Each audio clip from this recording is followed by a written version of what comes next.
ನಮಸ್ಕಾರ, ನಾನು ಭಾನು ಶ್ರೀನಿವಾಸ್.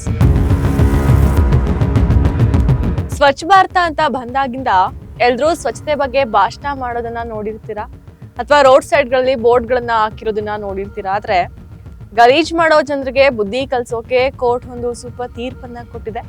ತಪ್ಪು ಮಾಡಿದವರಿಗೆ ಹಣದ ದಂಡನೂ ಇಲ್ಲ, ಜೈಲ್ ಶಿಕ್ಷೆನೂ ಇಲ್ಲ, ಬದಲಾಗಿ ಒಂದು ಡಿಫ್ರೆಂಟ್ ಶಿಕ್ಷೆಯನ್ನ ಕೊಟ್ಟಿದ್ದಾರೆ. ಏನ್ ಗೊತ್ತಾ, ಬನ್ನಿ ಹೇಳ್ತೀನಿ.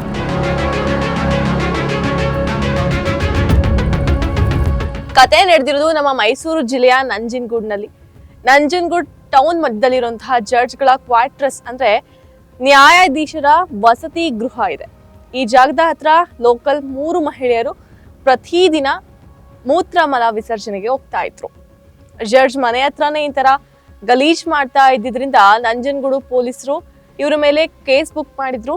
ಆಮೇಲೆ ಈ ಕೇಸ್ ಸೀದಾ ನಂಜನಗೂಡಿನ ಹಿರಿಯ ಸಿವಿಲ್ ಕೋರ್ಟ್ ಮುಂದೆ ವಿಚಾರಣೆಗೆ ಬಂತು.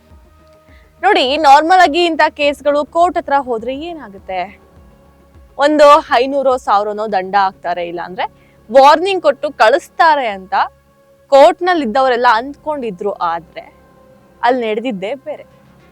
ಜನರಿಗೆ ಒಂದು ಒಳ್ಳೆ ಮೆಸೇಜ್ ಸಿಗ್ಲಿ ಅಂತ ಸಖತ್ ಡಿಫ್ರೆಂಟ್ ಆಗಿರುವಂತಹ ಕಮ್ಯುನಿಟಿ ಸರ್ವಿಸ್ ಶಿಕ್ಷೆ ಅಂತ ಕೊಟ್ರು.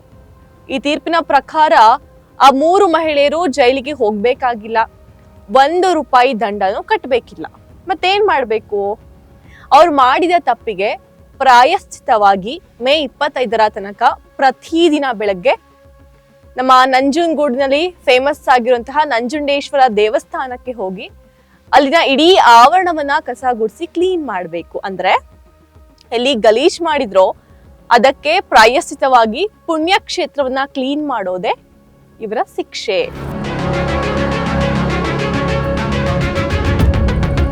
ನೋಡಿ, ನಮ್ಮ ಕರ್ನಾಟಕದಲ್ಲಿ ಇಂಥದ್ದೊಂದು ತೀರ್ಪು ಬಂದಿರೋದು ನಿಜಕ್ಕೂ ಗ್ರೇಟ್ ಅನ್ಸುತ್ತೆ.